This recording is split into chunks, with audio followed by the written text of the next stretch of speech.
In today's video, we are going to talk about 3 marketing red flags I see way too often. We're going to go through each of these flags and then what you can do to avoid these in your business. So in case you are new, my name is Jessica, and if you're like, who the heck is Jessica? Why is she giving marketing advice? I have been in the marketing world for over 10 years. I'm a marketing consultant. I'm also expert vetted on Upwork, which is the top of the top 1% of all global freelancers. So I know a thing or two about marketing. So let's go ahead and jump right into the specific marketing red flags. Marketing red flag number 1 is activity without strategy. So let's say you're a business and you're posting on social media, you're sending out those email newsletters, you have the website, you're posting blogs, maybe you're experimenting with meta ads, right? You're doing all the things that everyone tells you to do, but you're not seeing results from your marketing efforts. And that right there is a marketing red flag. Now, the reason I think businesses end up doing that, they end up falling for that trap, is a lot of businesses, right? They start scrappy. They are startups, they're trying to be resourceful. They know it's going to take time, energy, and effort building up a customer base, building up a following. So they just kind of haphazardly start posting on social media to build an audience. They're trying to put together an email list of potential customers. Like, they're doing all these things. And then they wonder, okay, why am I not seeing results from this? Because at one point or another, right, your business hopefully will get some momentum, you'll get some traction, you'll get that market validation, right? But then your marketing strategy has to evolve. You have to be much more sophisticated if you want to be strategic and get ROI from your marketing dollars. So I would never ever recommend just posting to check a box. No, what are you trying to do? And I think that's the beauty of having a marketing strategy, is you can kind of do what you want. So let's say the ultimate goal is sales or new followers or new subscribers, like whatever that goal is, you can reverse engineer it and develop a strategy so that you're able to get that goal. And then when it comes to actually putting the strategy into place, then you can pull on all these tactical levers. And maybe that does make the most sense for your strategy. Let's start posting on social media. Or yes, let's send out those weekly newsletters, whatever it is. And I am such an advocate for getting laser focused on what you're trying to accomplish with marketing. If somebody tells you there's no way to get ROI from marketing, they're either lying or they're uneducated. You should be able to track your ROI from your marketing dollars. And there's a problem if you can't. I mean, in 2025, oh my gosh, we have so many data points.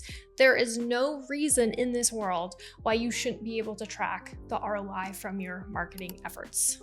So let's start with 2 examples just to drive this point home. So we have the first business that I worked with, probably 4 years ago, a D2C reusable beauty product brand, essentially in the health and wellness space.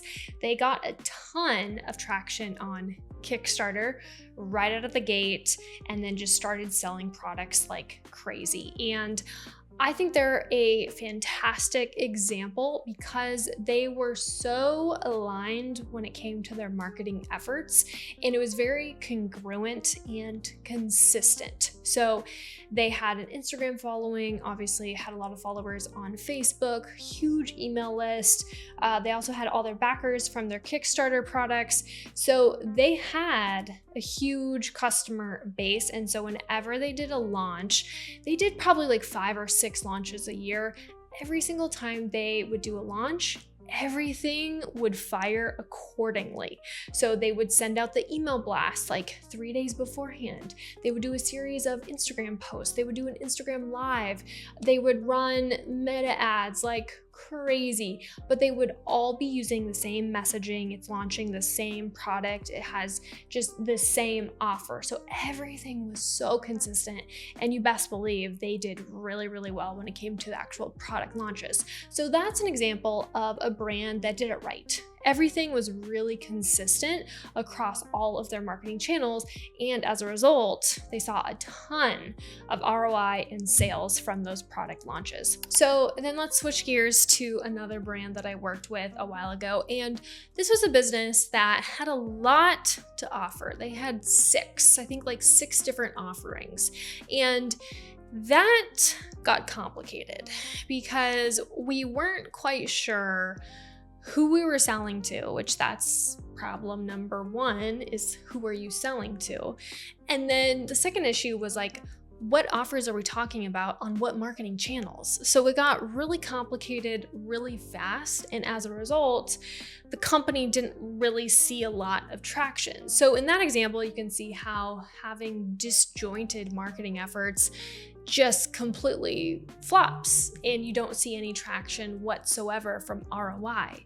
So those are just two simple examples of what that could look like in practice, right? A business where their marketing efforts are disjointed, therefore they're not seeing traction, but then the other business where when they are congruent, you see a lot of traction and you see obviously the business grow in terms of revenue. Red flag number 2 is you are outsourcing your marketing efforts too soon and/or you're hiring the wrong marketing people. Before you even have a conversation about marketing, you have to be able to validate your business idea. And I know that probably sounds obvious, but you would be surprised. I have worked with quite a few companies where they don't have that product market fit. They don't have that market validation. They don't have paying customers. So until you have paying customers, don't even waste your time with marketing. Because first of all, that's not a viable business if you cannot make money. And secondly, that's going to make marketing a nightmare. It's almost impossible to market and do it well if you don't have paying customers. So first and foremost, just make sure the business is legit. It's a good idea. Customers will pay for it. And then you can have a conversation around marketing. So that's first and foremost, right?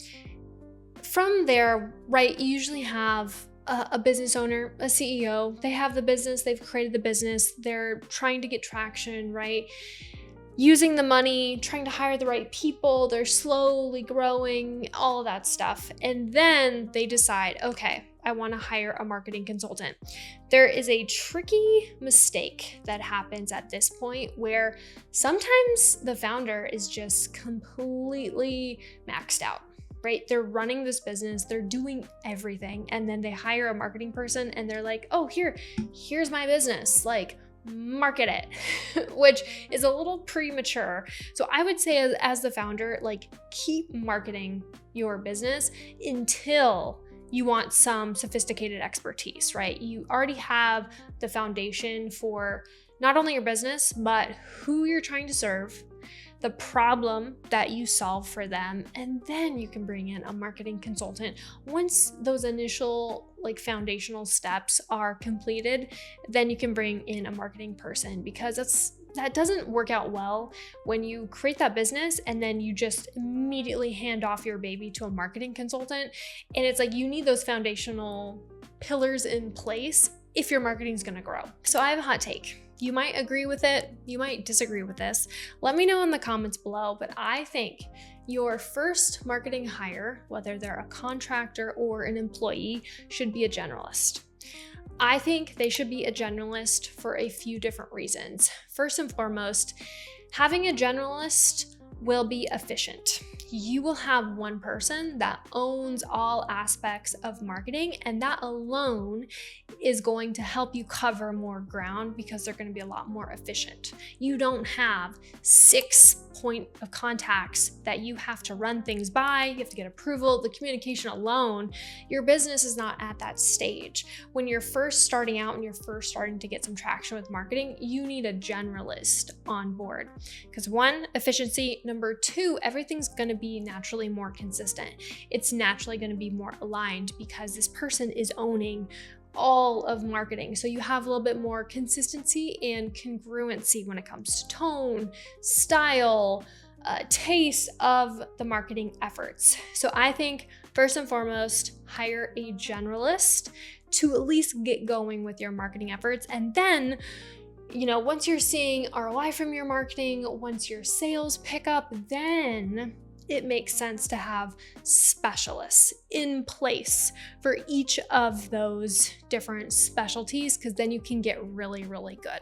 So that one business that I brought up earlier, the D2C reusable beauty products brand, they were at the point where they had already gotten market validation. They already had a long list of loyal, very, very loyal customers, and they were at a point where they wanted a specialist. They wanted a specialist for each individual marketing channel, because that just made more sense to really pour gasoline on the fire so that they could take their business to the next level. But if you don't have any of those foundational steps in place, it doesn't make sense to hire a bunch of specialists when you really need to have just one marketing generalist. Red flag number 3 is not knowing your numbers, and more specifically, not tracking your marketing efforts. And this is something in 2025, I'm sorry, there's no excuse. There is no excuse. There is literally a data point for everything.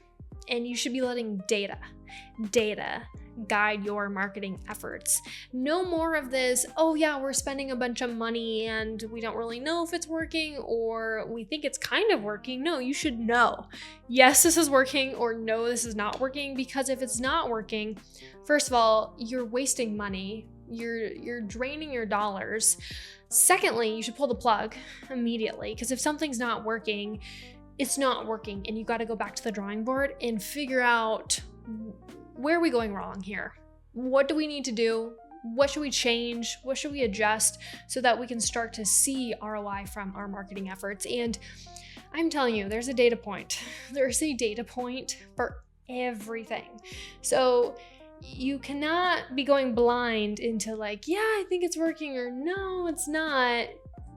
You just haven't found the right marketing strategy or the right marketing channel, because there's a data point for everything. I always recommend at least weekly, check in on your numbers weekly, and then monthly at the very, very bare minimum, so you can start to understand, are we growing? Are we stagnating? What's changing? What's trending? And just let the data guide your decisions when it comes to marketing. So those are my 3 red flags when it comes to marketing. Let me know if you have any questions, if you have any comments, and I will see you in the next one.